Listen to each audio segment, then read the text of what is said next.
बहुत से ऐसे लोग भी गुजरे हैं जो ये कहते थे कि हम भी अपने आप को ईमान वाले हैं, हम भी मोमिन हैं, हम भी अपने रसूल की रिसालत को मानने वाले हैं। कमो पेश 1,24,000 या 2,24,000 नबियों की जमात तशरीफ लाई है। रब चाहता तो हमें और आपको कमो पेश 1,00,000 या 2,24,000 नबियों की जमात में से किसी भी नबी का उम्मती बना देता, किसी भी नबी की उम्मत में हमें और आपको पैदा कर देता, किसी भी नबी का उम्मती बना देता।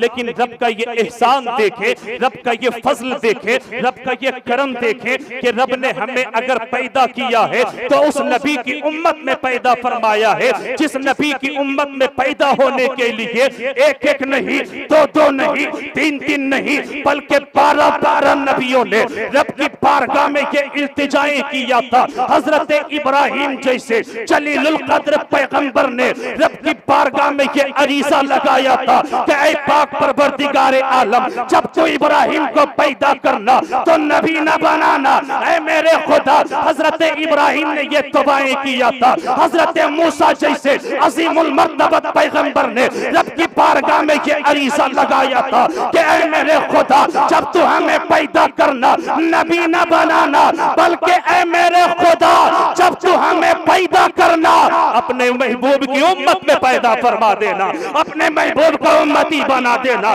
शायर कहता है फजले रब्बुल उला, और क्या चाहिए, फजले रब्बुल उला, और क्या चाहिए, मिल गए मुस्तफा, और क्या चाहिए, मिल गए मुस्तफा, और क्या चाहिए। भर के झोली मेरी मेरे सरकार ने मुस्कुरा कर कहा, और क्या चाहिए, मुस्कुरा कर कहा, और क्या चाहिए।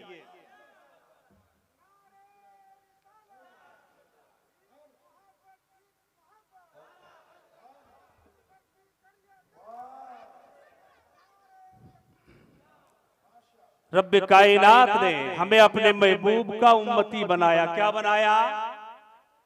महबूब की उम्मत में पैदा फरमाया। अब रब का एहसान देखें, रब का फजल देखें, रब का करम देखें कि रब ने हमें अपने महबूब का उम्मती तो बनाया है, लेकिन आगे नबी ये कौनैन इरशाद फरमाते हैं सतफ्तरिक उम्मती अला सलासिन व सबईना मिल्ला कुल्लुहुम फिन्नार इल्ला मिल्लतुम वाहिदा। नबी ये कौनैन इरशाद फरमाते हैं कि मेरी ये उम्मत 73 फिरके में बढ़ जाएगी, मेरी ये उम्मत 73 जमात में तकसीम हो जाएगी। रब ने ये एहसान किया है कि रब ने हमें और आपको पैदा किया, अपने महबूब का उम्मती बनाया। अब नबी फरमाते हैं कि मेरी ये उम्मत 73 फिरके में बढ़ जाएगी, मेरी ये उम्मत 73 जमात में तकसीम हो जाएगी। अब रब का एहसान देखे, रब चाहता तो अपने महबूब की उम्मत के किसी भी फिरके में, रब चाहता तो अपने महबूब की उम्मत की किसी भी जमात में, किसी भी गिरोह में हमें पैदा कर देता। लेकिन रब का ये एहसान देखे, रब का ये फजल देखे कि रब ने हमें और आपको पैदा किया है तो अपने महबूब का गद्दार उम्मती नहीं, अपने महबूब की वफादार उम्मत में पैदा फरमाया है, अपने महबूब का वफादार उम्मती बनाया है।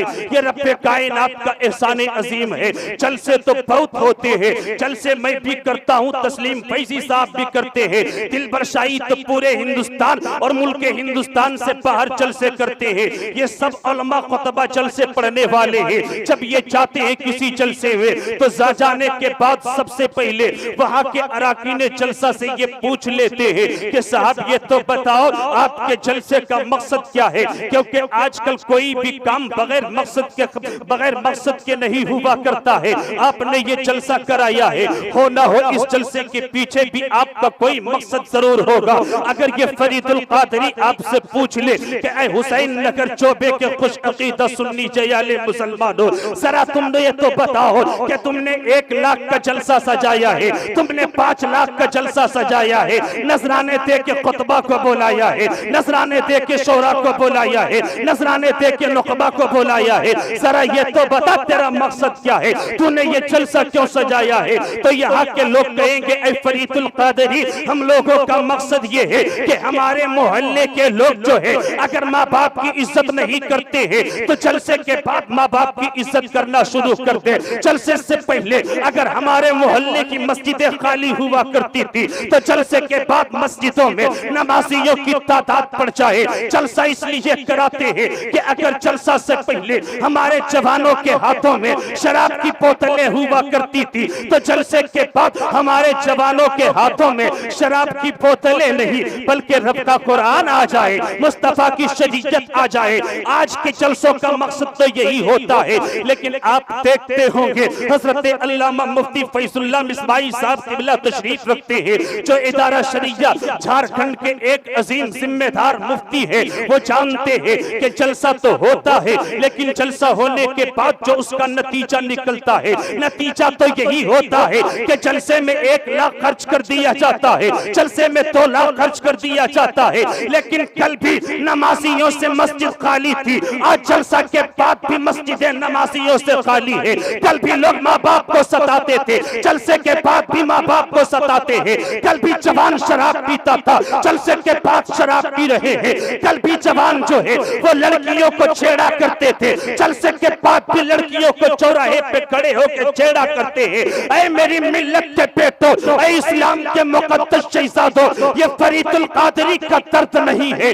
बल्कि ये अहले स्टेज का दर्द है कि जलसे के बाद हमारा और आपका कैरेक्टर ये होना चाहिए, जलसे के बाद हमारा और आपका ये किरदार होना चाहिए कि अपने तो अपने अगर बेगाना देख ले तो ये कहने पे मजबूर हो जाए कि ये जाने वाला कोई और नहीं है बल्कि मुस्तफा का गुलाम जा रहा है। ये मुस्तफा के गुलामों का किरदार है, ये मुस्तफा के गुलामों का कैरेक्टर है। लेकिन आप करते क्या हो? रब ने कुरान मुकद्दस में ये ऐलान कर दिया है, कुल लिल मुमिनीना यगुद्दू मिन अबसारिहिम, कि ऐ मेरे प्यारे मुस्तफा आप फरमा दे कि ऐ लोगों, जब तुम रास्ते में चलो तो अपनी निगाहों को नीचे करके चलो। रास्ते में चलो तो निगाहें नीचे रखो, अगर सड़क में चलो तो निगाहें नीचे रखो, अगर चौक चौराहे पे बैठो तो निगाहें को नीचे रखो, अगर तुम चौक चौराहे पे खड़े हो जाओ तो अपनी निगाहों को नीचे करके रखो। लेकिन आज जवान को देख लिया जाए, अगर 18 साल का जवान है, चाहे 20 साल का जवान है, चाहे 25 साल का जवान है,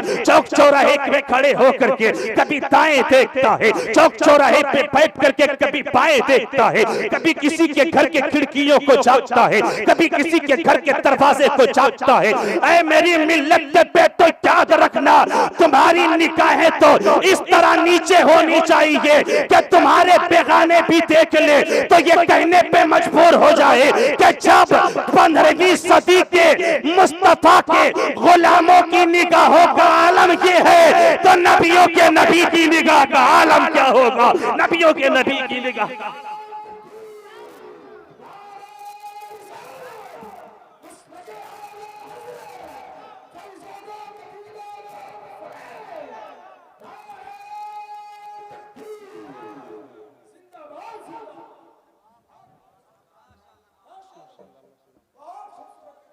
और मेरी बेटियां, मिल्लत की बेटियां भी बैठी, बस एक पैगाम देकर के गुजर जाना चाहता हूं। मेरी मिल्लत की बेटियों, रब ने तुम्हें भी 50 साल, 60 साल, 70 साल की जिंदगी अता फरमाई है। मेरी मिल्लत की बेटियों, चाहो तो अपनी जिंदगी को गुनाहों में डूब के भी गुजार सकती हो, चाहो तो अपनी जिंदगी को सेहकारियों में डूब के भी गुजार सकती हो, और चाहो तो अपनी जिंदगी को हजरत फातिमा की ताबेदारी में भी गुजार सकती हो, चाहो तो अपनी जिंदगी को राबिया बसरिया की कनीज बन के भी गुजार सकती हो। लेकिन आज बेटियों का आलम यह है, आज मेरी मिल्लत की शहजादियों का आलम यह है कि मार्केट तो जाती है मगर इनके सर पे दुपट्टा तक नहीं होता है, बाजार तो जाती है मगर इनके चेहरे पे हिजाब तक नहीं होता है, मार्केट तो जाती है मगर इनके जिस्म पे निकाब तक नहीं होता है। ऐ मेरी मिल्लत के शहजादों, ऐ मेरी मिल्लत के बेटों, ऐ इस्लाम के शहजादों, याद रखना अपनी घर की बेटियों को, अपने घर की माओं को, अपने घर की बहनों को हजरत फातिमा का किरदार पढ़ा करके, हजरत फातिमा का किरदार सिखा करके अपनी बेटियों को ये पैगाम दे दो, अपनी बहनों को ये पैगाम दे दो कि ऐ मेरी बेटी बेटियों, तुम्हारी कामयाबी किसी अदाकारा की अदाकारी में नहीं है, बल्कि तुम्हारी कामयाबी फातिमा ज़हरा की ताबेदारी में है, राबिया बसरिया की पैरोकारी में है। ऐ मेरी मिल्लत की बेटियों, बात आ गई है, ऐ इस्लाम के मुकद्दस शहज़ादों, जब बात आ गई है तो मैं एक बात बता करके गुजर जाना चाहता हूँ, क्योंकि मेरे बाप बड़े बड़े खुतबा, बड़े बड़े शोरा बैठे हुए हैं, आप उनसे सुनेंगे। आपके पास अगर 5 से 7 मिनट का वक्त है तो क्या 5 से 7 मिनट मेरी तकरीर सुनेंगे आप? सुनने के लिए तैयार हैं? जरा सारा मजमा दोनों हाथों को उठाए, बोले या रसूल अल्लाह, बोले या हबीब अल्लाह। नबी ये कौनैन है, मेरे आका की जात है, मेरे आका की बारगाह में शहजादी ये कौनैन हजरत फातिमा ज़हरा रज़ी अल्लाह ताला अन्हा तशरीफ लाती है। नबी की बारगाह में आती है, सलाम करती है, नबी के बगल में बैठ जाती है। फातिह खैबर दामादे पैगंबर अलीगुल मुर्तजा तशरीफ लाते हैं, नबी ये कौनैन को सलाम करते हैं, बगल में बैठ जाते हैं। मेरे मुस्तफा है, एक दर्द सुन लें, एक पैगाम सुन लें। जलसे होते बहुत होंगे, आप जलसे सुनते बहुत जलसे सुनेंगे, लेकिन यहाँ से उठे तो कुछ पैगाम लेकर के उठे।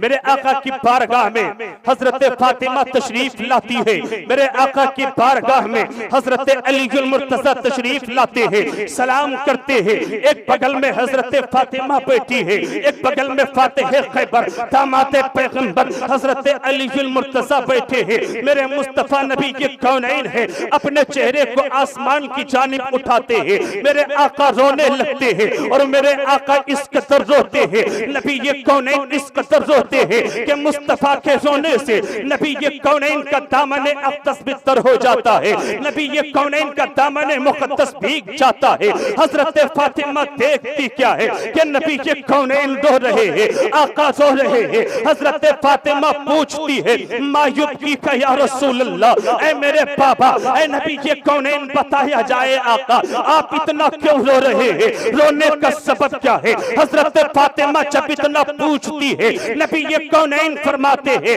ऐ मेरी बेटी फातिमा, खुदा ने मुझे अर्श पे बुलाया था, अपने जमाल का दीदार भी कराया था। ऐ मेरी बेटी फातिमा, खुदा ने मुझे जन्नत भी दिखाया था, खुदा ने मुझे जहन्नम भी दिखाया था। ऐ मेरी बेटी फातिमा, मैंने क्या देखा कि जहन्नम में मर्दों से कहीं ज्यादा तादाद औरतों की है। अल्लाह अकबर, मेरे मुस्तफा इतना कहते हैं, नबी रोने लगते हैं। हजरत फातिमा रो रो के पूछती है, हबीबी या रसूल अल्लाह, ये रोने का सबब क्या है? मेरे आका फरमाते हैं, ऐ मेरी बेटी फातिमा, मैंने जहन्नम में क्या देखा कि मर्दों से कहीं ज्यादा तादाद औरतों की है, लेकिन ऐ मेरी बेटी फातिमा, मैंने क्या देखा कि कुछ औरतें ऐसी है जिनका चेहरा नीचे है, पैर ऊपर है, और उन्हें पैर के बल जहन्नम के आग के ऊपर लटका दिया गया है, नीचे से जहन्नम के शोले भड़क रहे हैं। ऐ मेरी बेटी फातिमा, मैंने क्या देखा कि उन औरतों का दिमाग ऐसे खौल रहा था जैसे हांडी में अनाज खौला करता है। अल्लाह अकबर, मेरे मुस्तफा इतना कहते हैं और ज्यादा रोने लगते हैं। हजरत फातिमा पूछती है, हबीबी या रसूल अल्लाह, आखिर आपने जिन औरतों को जहन्नम में देखा था, क्या उनका सर नीचे है, पैर ऊपर है, नीचे से जहन्नम के शोले भड़क रहे हैं? हबीबी या रसूल अल्लाह, बताया जाए, इन औरतों ने दुनिया में कौन ऐसी गलती की थी, इन औरतों से दुनिया में कौन ऐसी खताएं हो गई थी? ऐ मेरी मिल्लत के बेटों, सुन लेना मेरी बातों को। ऐ मेरे इस्लाम की मुकद्दस बेटी हो, जरा दिल के कानों से मेरे इस दर्द को सुन लेना, इस पैगाम को सुन लेना। मेरे मुस्तफा ने आज नहीं, आज से 1400 साल पहले बता दिया था कि ऐ मेरी बेटी फातिमा, मैंने जहन्नम में देखा था कि कुछ औरतें ऐसी है जिनका चेहरा नीचे है, पैर ऊपर है, नीचे से जहन्नम के शोले भड़क रहे हैं। ऐ मेरी बेटी फातिमा, दुनिया की ये वो औरतें हैं कि जब ये औरतें दुनिया में अपने घरों से निकला करती थी तो इनके चेहरे पे दुपट्टा नहीं हुआ करता था, इनके सरों पे दुपट्टा नहीं होता था, इनके चेहरे पे हिजाब नहीं होता था, इनके जिस्म पे निकाब नहीं होता था। ऐ मेरी मिल्लत के बेटो, जरा अपने घर का जायजा ले लो, जरा अपने माहौल का जायजा ले लो, जरा अपने सोसाइटी का जायजा ले लो। आज हमारे माहौल का आलम क्या है, आज हमारे समाज, हमारे सोसाइटी का आलम क्या है कि बेटियां शादी के फंक्शन में जाती है, चेहरे पे निकाब भी नहीं है, उनके सरों पे दुपट्टा भी नहीं है। आओ बस एक बात सुन लो 3 मिनट में, उसके बाद गुफ्तगू खत्म करता हूँ। आओ मैं एक बड़े मुल्क की बात बताता हूँ, अमेरिका की एक बात बताता हूँ, जिस बात को आपने भी पढ़ा होगा। ये बात फेसबुक व्हाट्सएप पे बड़ी तशहीर हुई थी। द टाइम्स ऑफ इंडिया ने बड़े सुनहरी, बड़े सुर्खियों में इस वाकये को छापा था कि ऑक्सफोर्ड यूनिवर्सिटी में पढ़ने वाली एक नॉन मुस्लिम खातून थी, एक क्रिश्चियन खातून थी, एक ईसाई खातून थी, जिसे इस्लाम के बारे में कुछ भी पता नहीं था। जींस और पैंट पहनने वाली खातून थी। ऐ मेरी मिल्लत की बेटियों, सुन रही हो तो एक पैगाम सुन करके जाओ, एक दर्द सुन करके जाओ, एक पैगाम लेकर के यहाँ से उठो। ऑक्सफोर्ड यूनिवर्सिटी की एक तालिबा है, एक स्टूडेंट है, क्रिश्चियन खातून है, नॉन मुस्लिम खातून है, उसे इस्लाम के बारे में कुछ भी पता नहीं है। जींस और पैंट पहनने वाली खातून थी। जब भी अपने घर से कॉलेज के लिए निकलती थी तो जींस और पैंट पहन करके निकला करती थी। गली के लड़के उसे देखा करते थे, गली के लड़के उसे छेड़ा करते थे, गली के लड़के कभी जुल्फ की तारीफ, गली के लड़के कभी लबो रुखसार की तारीफ, गली के लड़के कभी भद्दी भद्दी गालियां कसा करते थे। अल्लाह अकबर, वो ऑक्सफोर्ड यूनिवर्सिटी की तालिबा थी, क्रिश्चियन खातून थी। परेशान हो जाती है कि हर रोज स्कूल जाती हूँ, ये गली के लड़के छेड़ते हैं, स्कूल जाती हूँ, गली के लड़के परेशान करते हैं, स्कूल जाती हूँ, गली के लड़के मेरे साथ भद्दी भद्दी गालियां दिया करते हैं। वो खातून परेशान हो जाती है। जब एक दिन परेशानी के आलम में वो अपने घर को लौटती है, अपने घर में आती है, उसी के घर के बगल में एक मुस्लिम खातून भी रहा करती थी, उसी के घर के बगल में फातिमा की एक कनीज भी रहा करती थी। वो क्रिश्चियन खातून कहीं और नहीं जाती है, बल्कि फातिमा की कनीज के पास जाती है, फातिमा की कनीज के पास जाती है, एक मुस्लिम खातून के पास जाती है और कहती है, बहन देखो ना, मैं जब भी स्कूल के लिए निकलती हूँ गली के लड़के मुझे छेड़ा करते हैं। बहन मैं जब भी कॉलेज के लिए निकलती हूँ गली के लड़के मुझे परेशान करते हैं। बहन जब भी कॉलेज जाती हूँ गली के लड़के मुझे ताना देते हैं, मुझे भद्दी भद्दी गालियां दिया करते हैं। अल्लाह अकबर, वो क्रिश्चियन खातून जब इतना कहती है, वो फातिमा की कनीज, वो मुस्लिम खातून कहती है, ऐ बहन जब तुम कल स्कूल के लिए जाना, जब तुम कल कॉलेज के लिए जाना, तो ये मेरा निकाब ले लो, इस निकाब को पहन करके जाना, ये मेरा हिजाब ले लो, इस हिजाब को पहन करके जाना। अब सुबह हुई है, वही क्रिश्चियन खातून है जो कल तक स्कूल जाती थी, कल तक कॉलेज जाती थी, उनके चेहरे पे हिजाब नहीं हुआ करता था, उनके जिस्म पे निकाब नहीं होता था। आज निकली है, अपने जिस्म पे निकाब डाल के निकली है, अपने चेहरे पे हिजाब डाल के निकली है, अपने सर पे दुपट्टा डाल के निकली है। कल तक गली के लड़के उसे छेड़ा करते थे, कल तक गली के लड़के उसे परेशान किया करते थे। आज वो निकाब में निकली है, आज वो हिजाब में निकली है। गली के लड़के सोचते हैं कि वो खातून आएगी, वो लड़की आएगी, हम लोग उसे छेड़ेंगे, वो लड़की आएगी, हम लोग उसे परेशान करेंगे, वो लड़की आएगी, हम लोग उसे ताने कसेंगे, वो लड़की आएगी, हम लोग उसे भद्दी भद्दी गालियां देंगे। मगर तारीख गवाह है, तारीख का एक एक जुमला गवाह है कि जब वही क्रिश्चियन खातून अपने जिस्म पे निकाब डाल करके, अपने चेहरे पे पर्दा डाल करके निकली है, तो जो कल छेड़ा करते थे आज देखते हैं रास्ता छोड़ देते हैं और कहते हैं कि ये जाने वाली कोई आबाश लड़की नहीं है, जाने वाली कोई बदमाश लड़की नहीं है, बल्कि जाने वाली एक शरीफ खानदान से ताल्लुक रखने वाली बेटी है। इसका रास्ता दे दो, इसके लिए रास्ता छोड़ दो। अल्लाह अकबर, वो क्रिश्चियन खातून थी, अपने चेहरे पे निकाब डाल के जाती है स्कूल, पढ़ के वापिस लौटती है, तो लौटने के बाद वो अपने घर नहीं जाती है, बल्कि सीधे मुस्लिम खातून के पास चली जाती है।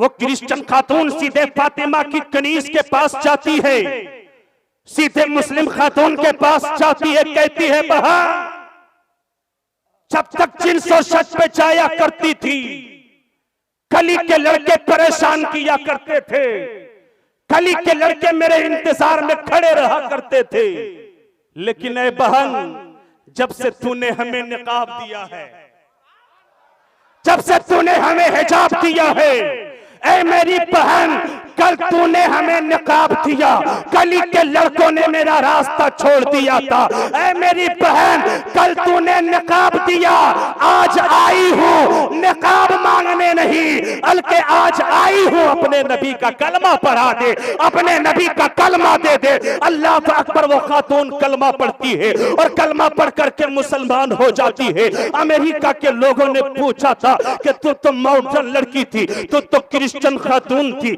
तू तो जो है जींस और शर्ट पहनने वाली खातून थी, मगर तेरे अंदर ये तब्दीली कैसे आ गई, तेरे अंदर ये बदलाव कैसे आ गया, तेरे अंदर ये चेंजिंग कैसे आ गई। उस क्रिश्चियन खातून ने कहा था कि ऐ लोगों, हाँ कल तक मैं जींस और शर्ट पहना करती थी, कल तक तो मैं क्रिश्चियन खातून थी, मगर जब से मैंने इस्लाम के एक तरीके को अपनाया है, इस्लाम के एक सबक को अपनाया है, रब ने इन तरीकों से मेरी इज्जत की हिफाजत कर ली। तो मुझे समझ में आ गया कि जब इस्लाम के एक सबक में इतनी भलाई है तो मुकम्मल इस्लाम में कितनी भलाई होगी, मुकम्मल इस्लाम में कितनी भलाई होगी। इस्लाम जिंदाबाद, इस्लाम पाइंदाबाद। अस्सलामु अलैकुम रहमतुल्लाहि व बरकातहू।